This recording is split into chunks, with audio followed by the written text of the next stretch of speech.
আপনি যদি ডাচ বাংলা ব্যাংকের ইউজার হয়ে থাকেন তাহলে সেই ক্ষেত্রে ডাচ বাংলার নতুন যে লঞ্চ করা মাল্টি কারেন্সি কার্ড আছে, মানে ভিসা মাল্টি কারেন্সি কার্ড, এটা আসলে কিভাবে আপনি আসলে ফ্রিতে নিতে পারেন। এমনকি এই কার্ড ইউজ করে আপনি হয়তো বা অন্য কোনো ব্যাংকের এটিএম বুথ থেকে টাকা উইথড্রর সময় অনেক সময় কিন্তু আপনাকে 500 টাকাও চার্জ দিতে হতে পারে। মানে 20,000 টাকা তুলবেন, বাট সেই ক্ষেত্রে 500 টাকাও চার্জ দিতে হবে। এটা কোন কোন ক্ষেত্রে প্রযোজ্য, মানে ডাচ বাংলা ব্যাংকের মাল্টি কারেন্সি ভিসা কার্ডের A to Z নিয়ে আজকের ভিডিওটি।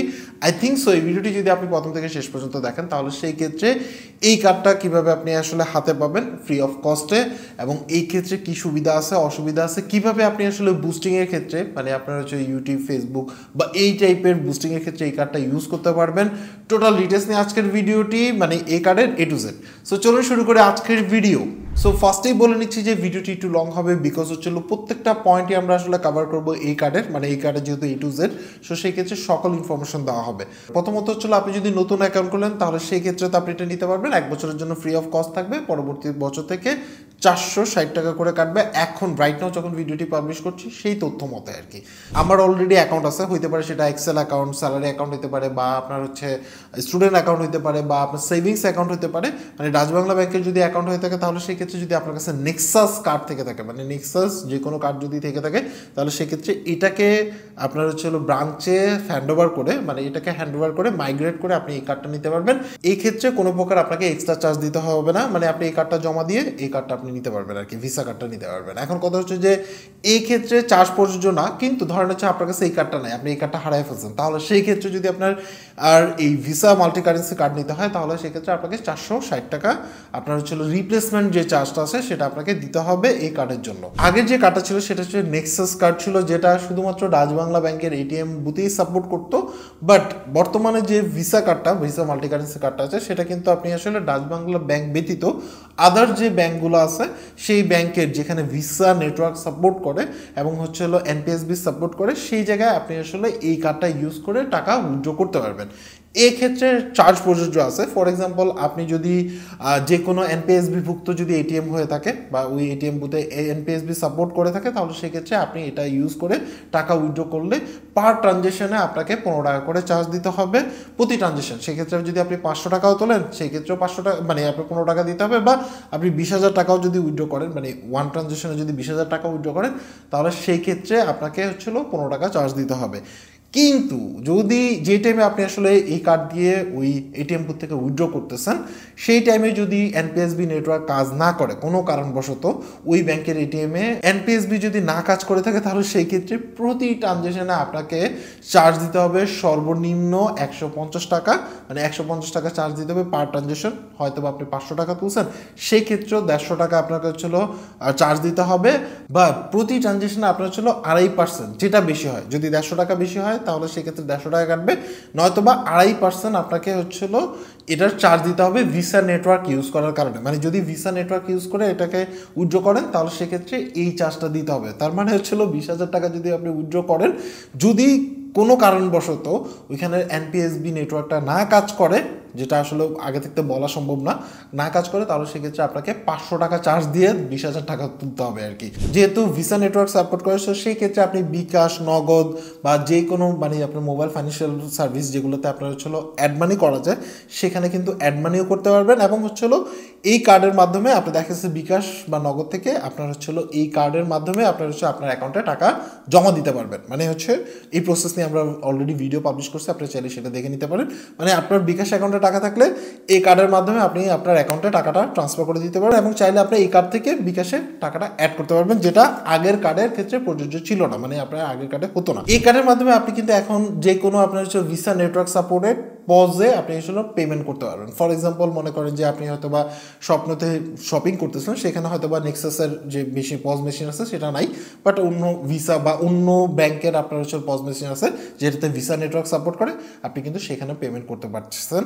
এটা ছাড়াও দেখা গেছে যে আপনি হচ্ছে ই কমার্স সাইটে যেখানে হচ্ছে আপনার ভিসা নেটওয়ার্ক সাপোর্ট করে সেই জায়গায় পেমেন্ট করতে পারবেন। আরেকটা অ্যাডভান্টেজ আছে, সেক্ষেত্রে একটা শর্ত প্রযোজ্য আছে, সেটা হচ্ছে এটা dual currency card, so dual currency কিন্তু যদি আপনি ইনস্ট্যান্ট কার্ডটা নিয়ে আসেন তাহলে সেই ক্ষেত্রে আপনি ডুয়েল কারেন্সি ফ্যাসিলিটিসটা পাবেন না, বা নন পার্সোনালাইজ যদি কাজ হয় যেখানের মধ্যে আপনার নাম লেখানো যদি না থাকে তাহলে সেই ক্ষেত্রে কিন্তু এটা ডুয়েল কারেন্সি মোডে আপনি অ্যাক্টিভেট করতে পারবেন না।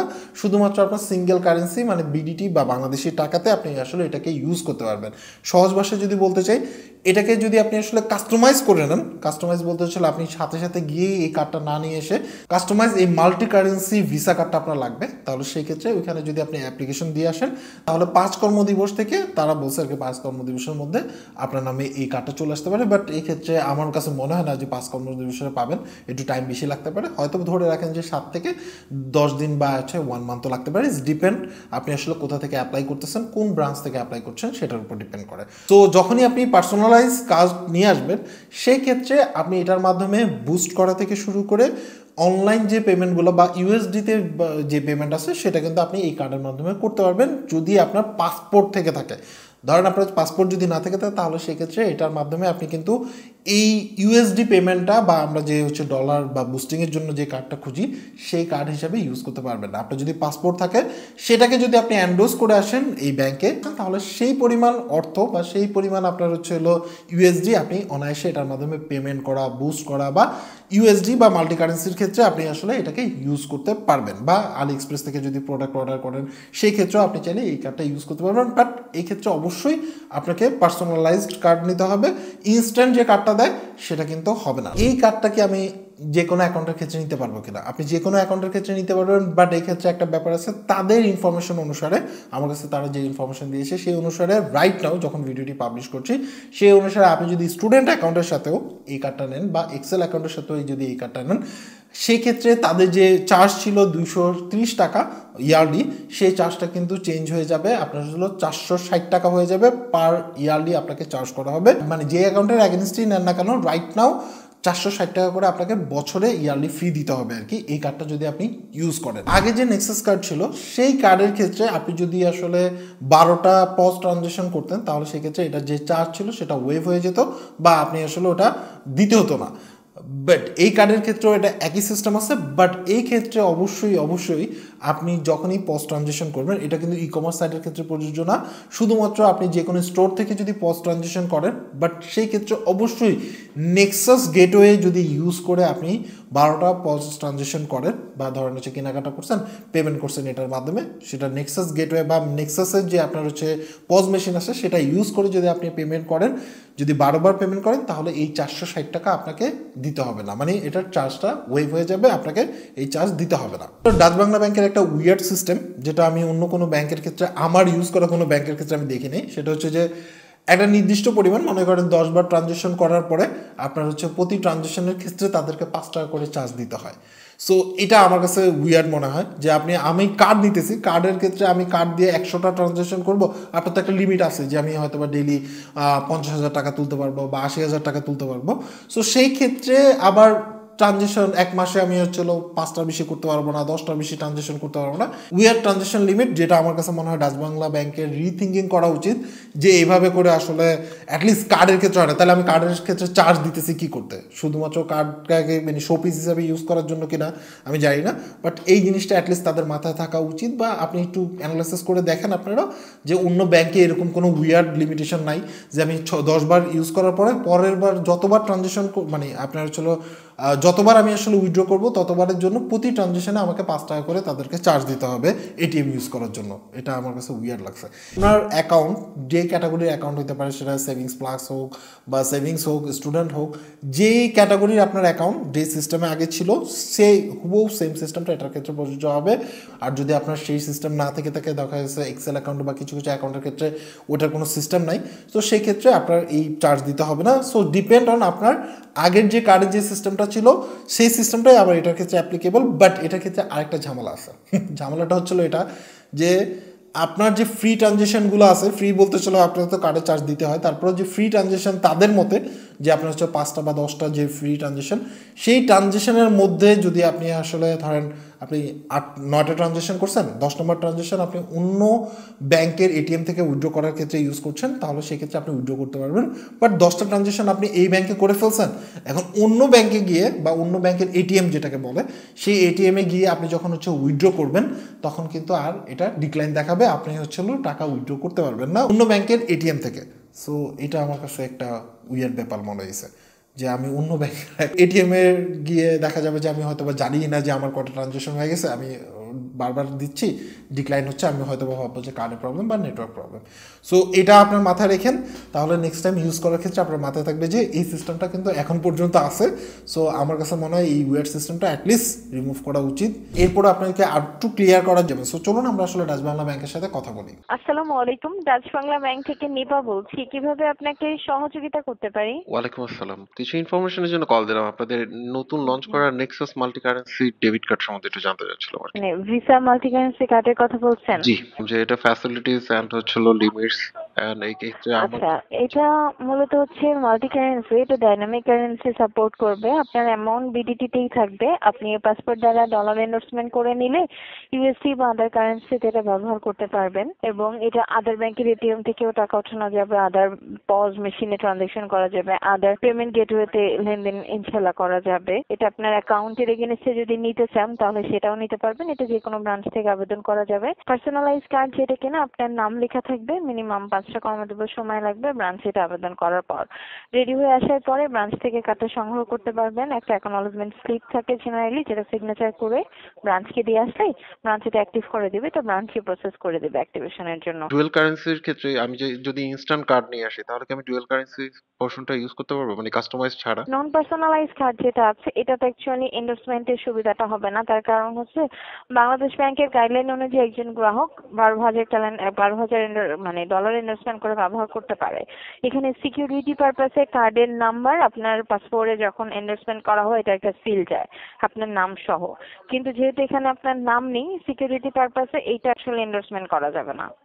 আচ্ছা, আরেকটা ব্যাপার হচ্ছিল এই কার্ড দিয়ে যদি আমি হচ্ছিল লেনদেন করি তাহলে সেই ক্ষেত্রে প্লাস ব্যাংকের যে এটিএম আছে সেখান থেকে যদি উইথড্র করি তাহলে কত টাকা চার্জ করে কাটে? আদার ব্যাংকের এটিএম থেকে যখন আপনি টাকা উত্তোলন করবেন এই কার্ড ব্যবহার করে, তখন মূলত বাংলাদেশ ব্যাংকের যে নেটওয়ার্ক আছে এনপিএসবি, যদি এটা কাজ করে তাহলে আপনার ট্রানজেকশন 15 টাকা কাটবে। আচ্ছা সাপোজ আপনি আদার ব্যাংকের এটিএম থেকে 5,000 টাকা উঠালেন, 15 টাকা কাটবে। যদি 20,000 উঠান তাহলেও 15 টাকা কাটবে। কিন্তু যদি কোনো কারণে এনপিএসবি নেটওয়ার্কটা ওই মুহূর্তে ওই এটিএম এ কাজ না করে, তাহলে এটা হয়ে যাবে ডিরেক্ট ভিসা নেটওয়ার্ক ব্যবহার করবে। তো ভিসা নেটওয়ার্ক যদি ব্যবহার করে তাহলে এখানে চার্জটা ডিফারেন্ট হবে, সেটা হচ্ছে 150 টাকা, অথবা ট্রানজেকশন অ্যামাউন্টের উপর 2.50%, যেটা বেশি হবে এটা কাটবে। আচ্ছা, এটা তো সাপোজ আপনি 500 টাকা উঠালেও 150 টাকা কাটবে, ঠিক আছে। আবার যদি 20,000 টাকা উঠান তাহলে 2.5%-এর অ্যামাউন্টটা বেশি হয়ে যায়, তখন 2.5%-এর অ্যামাউন্টটা কাটবে, অর্থাৎ যেটা বেশি হবে সেটা কাটবে। আচ্ছা, এই ক্ষেত্রে যেমন কথার কথা আমি তো এনপিএসবি মানে এটিএম বুথে এখন কাজ করতেছে নাকি করতেছে না এটা তো বোঝাটা একটু টাফ না? এটা আসলে হ্যাঁ, এটা বোঝা যায় না স্যার, এটা আসলে আপনার এন্ড থেকে বোঝার সুযোগ থাকবে না।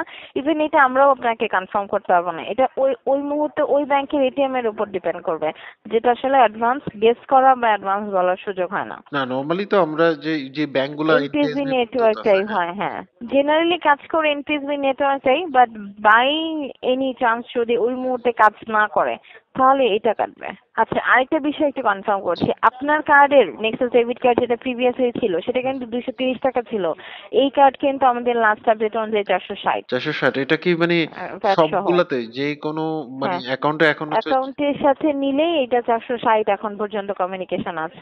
আচ্ছা, মানে এখন আর ওই এক্সেল অ্যাকাউন্টের ক্ষেত্রে বা ওই যে আমাদের যে স্যালারি আর অ্যাকাউন্ট গুলোর ক্ষেত্রে একটু হবে না? হ্যাঁ, না না, সব অ্যাকাউন্টে এটা 460 এখন পর্যন্ত কমিউনিকেশন। আচ্ছা, আরেকটা ব্যাপার হচ্ছে যে এই কার্ডটা ধর নতুন যদি অ্যাকাউন্ট করে যদি নেওয়া হয় বা যে কোনো মানে অ্যাকাউন্ট থেকে তো চাইলে নেওয়া যাবে না, এটার ক্ষেত্রে হ্যাঁ কি হ্যাঁ, চার্জ অবশ্যই। দিতে হবে নাকি জেনারেল প্রথম? ব্যাংকিং, এজেন্ট ব্যাংকিং না, প্রথম বছর তো ফ্রি স্যার। আচ্ছা, ধরেন আমার একটা নেক্সাস কার্ড আছে, যেমন আমার একটা সেভিংস অ্যাকাউন্ট আছে, ওইটার বদলে আমি যদি চেঞ্জ করতে চাই সেটা তো পসিবল, তাই না?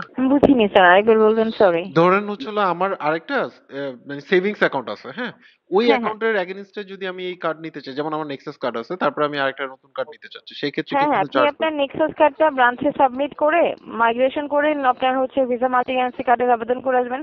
এখানে কোনো চার্জ নেই। আচ্ছা, নতুন কার্ডের ক্ষেত্রে কোনো চার্জ নেই না? নো আচ্ছা, চার্জ আরেকটা নেই। জিনিস এখানে তো দেখলাম যে আপনি আপনার নেক্সাসটা সাবমিট করে সারেন্ডার করে কার্ডটা নিচ্ছেন। সো কোনো চার্জ দিতে হবে না। আমি যদি ডুয়েল কারেন্সি ইউজ করি সেক্ষেত্রে তো চার্জ একই, 460 টাকা করে, তাই না? 460, হ্যাঁ, এই কার্ডের চার্জটাই 460। এটা পার্সোনালাইজ নন পার্সোনালাইজ বোথ ক্ষেত্রেই 460 এখন পর্যন্ত। এখন ইন ফিউচার ওনারা সিজন চার্জে কোনো চেঞ্জেস আসবে কিনা সেটা অগ্রিম বলার সুযোগ হচ্ছে না, বাট যতটুকু আপডেট আছে 460। আচ্ছা, আরেকটা ব্যাপার ছিল যে নেক্সাস কার্ডের ক্ষেত্রে আপনার হচ্ছে 5 ট্রানজেকশনের পরে প্রতি ট্রানজেকশনে একটা চার্জ ছিল, এই চার্জটা কি থাকবে এটাতে? এটাও করবে, হ্যাঁ। এবং এখানে আপনার যেহেতু এক্সেল সেভিংস অ্যাকাউন্টে একটা কমিউনিকেশন আছে যে হচ্ছে আপনার এই আমার একটু কিন্তু দুইটা সময় দিন। অ্যাকাউন্টই আছে, এক্সেল হ্যাঁ, এক্সেল অ্যাকাউন্ট আছে, একটা সেভিংস অ্যাকাউন্ট আছে, তো এক্সেল অ্যাকাউন্টে আপনার হচ্ছে প্রথম 5টা ট্রানজেকশনের পর পঞ্চম ট্রানজেকশন থেকে এরকম কোনো বিষয় নেই। এটা হচ্ছে আপনি ডেইলি 5 বেলা ম্যাক্সিমাম 50,000 টাকা ওঠাতে পারবেন। এখন কিছু অ্যাকাউন্ট আছে যেটা একবারই মাসে 3 বার ফি ওঠানো যায়। চতুর্থ বার থেকে এটিএম থেকে টাকা ওঠালে 5 টাকা করে কাটে। আরেকটা অ্যাকাউন্ট আছে 10 বার ওঠানো যায়, 11তম বার থেকে 5 টাকা করে কাটে। সো আদার ব্যাংকের এটিএম থেকে যখন আপনি টাকা উঠাবেন তখন ওই ফ্রি টাইমের মধ্যে উঠাতে হবে। সাপোজ আপনার হচ্ছে গিয়ে আমাদের এই যে অ্যাকাউন্টটা আছে সেভিংস প্লাস ডিপোজিট অ্যাকাউন্ট, এই অ্যাকাউন্টে প্রতি মাসে ম্যাক্সিমাম 10 বার ফ্রি এটিএম থেকে টাকা ওঠানো যায়। আপনি আদার ব্যাংকের এটিএম থেকে যদি টাকা ওঠান ওই ফ্রি 10 বারের মধ্যে যদি উঠান তাহলে উত্তোলন হবে। যদি 10 বারের ফ্রি কাউন্টটা শেষ হয়ে যায় তাহলে আদার ব্যাংকের এটিএম থেকে কিন্তু টাকা উঠবে না। আচ্ছা, তার মানে হচ্ছিল এখানে একটু ইয়ে আছে, মানে আপনার হচ্ছে কমপ্লিকেশন আছে, যেমন হচ্ছে কমপ্লিকেশন বলতে এটা অ্যাকাউন্টের ফিচার অনুযায়ী তো আসলে মূলত এখানে আপনার অ্যাকাউন্টের যে ফিচার গুলো আছে সেগুলো অ্যাজ ইট সেম থাকবে, জাস্ট কার্ডটা চেঞ্জ হচ্ছে ফর কাস্টমার হচ্ছে বেটার এক্সপিরিয়েন্স আর বেটার সার্ভিস, এটাই। যেহেতু অ্যাকাউন্টের ফিচার অনুযায়ী আপনি 10 বার টাকা ফ্রি ওঠাতে পারবেন, 11তম বার থেকে 5 টাকা করে কাটবে। আর এই অ্যাকাউন্টের এগেইনস্টে আপনি যেই কার্ডটাই নেন না কেন আদার ব্যাংকের এটিএম থেকে টাকা উঠালে সেটা ওই 10 বারের লিমিটের মধ্যে উত্তোলন হবে। 10 বার কাউন্ট আপনার ফিল আপ হয়ে গেছে ফ্রি কাউন্ট, তাহলে আদার ব্যাংকের এটিএম থেকে আর টাকা উঠবে না। আচ্ছা, উঠবে না তাহলে সেক্ষেত্রে চার্জ? না, তখন এটা ট্রানজেকশন ডিক্লাইন করবে। আচ্ছা, এই তার মানে হচ্ছে, মানে যদি সেভিংস অ্যাকাউন্টের এগেইনস্টে আমার ওই কার্ড নেই তাহলে সেক্ষেত্রে 10 বার ট্রানজেকশনটা ফ্রি আছে, তার পরবর্তীতে আপনার হচ্ছিল উইথড্র করতে গেলে উইথড্র করতে পারবো না আর কি, যদি অন্য হ্যাঁ, ওই উইথড্র করা পিরিয়ডের যাবে মধ্যে। না, তখন আমাদের ব্যাংকের এটিএম থেকে উত্তোলন করতে হবে। আর আমাদের ব্যাংকের এটিএম অ্যাকাউন্টও ভালো আছে, মোটামুটি সব জায়গাতে অ্যাভেলেবেল আছে, অ্যাভেলেবেল ইনশাল্লাহ আছে, কোনো হ্যাঁ। সমস্যা ফেস করতে হবে না। এটিএম কার্ড গুলো যেটা ছিল আগে, মানে নেক্সাস কার্ড যেটা ছিল, সেটার ক্ষেত্রে তো হুম। হচ্ছে মানে আপনার পজ ট্রানজেকশন করলে ফ্রি ছিল, ওয়েভ করে হ্যাঁ, দিত যেটা। এটাতেও আছে, এটাতেও আছে, কিন্তু এখানে একটা বিষয় হচ্ছে আপনি এই কার্ড ব্যবহার করে আদার ব্যাংকের এটিএম নেক্সাস যেটা আদার ব্যাংকের পজ সাপোর্ট করতো না, এই কার্ডটা আদার ব্যাংকের পজ সাপোর্ট করবে। হুম। আপনার অ্যানুয়াল ফি ওয়েভের জন্য, ঠিক আছে, আমাদের ব্যাংকের পজ দিয়ে যে ট্রানজেকশন গুলো করবেন শুধুমাত্র ওটাই অ্যাপ্লিকেবল হবে। যদি কোনো কারণে সাপোজ আপনি আদার ব্যাংকের পজ দিয়ে ট্রানজেকশন করলেন কিন্তু অ্যানুয়াল ফি ওয়েভের জন্য এই আদার ব্যাংকের পজটা সাপোর্ট করবে না। ধরেন আমি অনলাইন পেমেন্টের ক্ষেত্রে যদি নেক্সাস গেটওয়ে ইউজ করি তাহলে সেক্ষেত্রে পারচেজের ই ক্ষেত্রে। কমার্স সাইট যেটা হ্যাঁ, আছে, হ্যাঁ, হ্যাঁ, জি, জি, জি। না, ই কমার্স সাইট এটা নিবে না, এটা নিবে হচ্ছে শুধুমাত্র পজ অ্যাকাউন্ট যেটা, এটা আদার ব্যাংকে পেমেন্ট গেটওয়ে ব্যবহার করে ট্রানজেকশন করতে পারবেন, যেটা কিনা ভিসা বা মাস্টার পেমেন্ট গেটওয়েটা আছে, ভিসা পেমেন্ট কয়টা গেটওয়ে। মানে পেমেন্ট করলে আমি হচ্ছিল ওই ওয়েভটা পাবো? পজ ট্রানজেকশন 12টা আগের মতোই আছে, জাস্ট হচ্ছে মানে ফিচার অ্যাজ ইজ পূর্বের মতোই নিয়ে আছে, জাস্ট হচ্ছে মাল্টি কারেন্সিতে ব্যবহার করা যাবে। আর একটা নেক্সাস কার্ড যেটা আপনাদের আগের নেক্সাস কার্ড ছিল না, ওইটা জি জি। ওইটা হ্যাঁ, আছে। এখন এটা কি চেঞ্জ হয়ে আসবে কিনা, নাকি আমি হচ্ছিল যদি প্রয়োজন হয় তাহলে আমি চেঞ্জ করলাম, না না হয় ওইটা আমি এখন ইউজ করতে পারবো, ওইটা জানতে চাচ্ছিলাম। না না, নেক্সাস কার্ড আপনি যেটা পূর্বে ছিল সেটা তো আপনি ব্যবহার করতে পারবেন। যদি চান যে আপনার জেনারেল ব্যাংকিং অ্যাকাউন্ট আছে আপনি নেক্সাস কার্ডটা এক্সচেঞ্জ করে ভিসা মাল্টি কারেন্সি কার্ডটা নেবেন, তাহলে সেটা নিতে পারেন। আপনাকে হচ্ছে ব্রাঞ্চে গিয়ে আবেদন করতে হবে, ব্রাঞ্চ এটা টেক কেয়ার করবে, ও আচ্ছা, ঠিক আছে। নতুন কার্ড দিবে আপনাকে। এটার জন্য কোনো চার্জ হবে না, এটি অ্যাকচুয়ালি মাইগ্রেশন হবে, যে আপনি মাইগ্রেট করে নেক্সাস থেকে মাল্টি কারেন্সি কার্ডে চলে যাচ্ছেন। ও, এটা ফ্রি অফ কস্ট হবে, এটার জন্য আপনাকে কোনো চার্জ দিতে হবে না। তবে যদি অলরেডি আপনি একটা মাল্টি কারেন্সি কার্ড নিয়ে রাখেন, ঠিক হ্যাঁ, আছে, পরবর্তীতে আপনি আবার মাল্টি কারেন্সি কার্ড নিতে চাচ্ছেন তখন চার্জ প্রযোজ্য হবে, যেটা কিনা রিপ্লেস হিসেবে ট্রিট হবে, এটা 460 টাকা কাটবে। Okay, thank you so much. So এই ছিল ডিটেলস। বুঝতেই পারছেন যে অ্যাকচুয়ালি এই কার্ডের মধ্যে কি কি ফ্যাসিলিটিস আছে, কি কি অ্যাডভান্টেজ, কি কি ডিসঅ্যাডভান্টেজ। অ্যাকচুয়ালি আপনার কাছে এই কার্ডটা কেমন মনে হয়েছে এবং ডাচবাংলা ব্যাংকের এই কার্ডটা আপনি আসলে ইউজ করেন কিনা বা করবেন কিনা, বা এই ক্ষেত্রে কোনো পরামর্শ যদি থেকে থাকে তাহলে অবশ্যই কমেন্টস করে জানাবেন। আর যারা অনেক ধৈর্য সহকারে এই পুরো ভিডিওটা দেখছেন তারা অবশ্যই সাবস্ক্রাইব করে নেবেন এবং সাথে যে বেল আইকন আছে সেটা প্রেস করে অন করে দিবেন, তাহলে নতুন কোনো ভিডিও পাবলিশ হলে সবার আগে দেখতে পারবেন। সো আজকে এই পর্যন্তই, সবাই ভালো থাকবেন, আল্লাহ হাফেজ।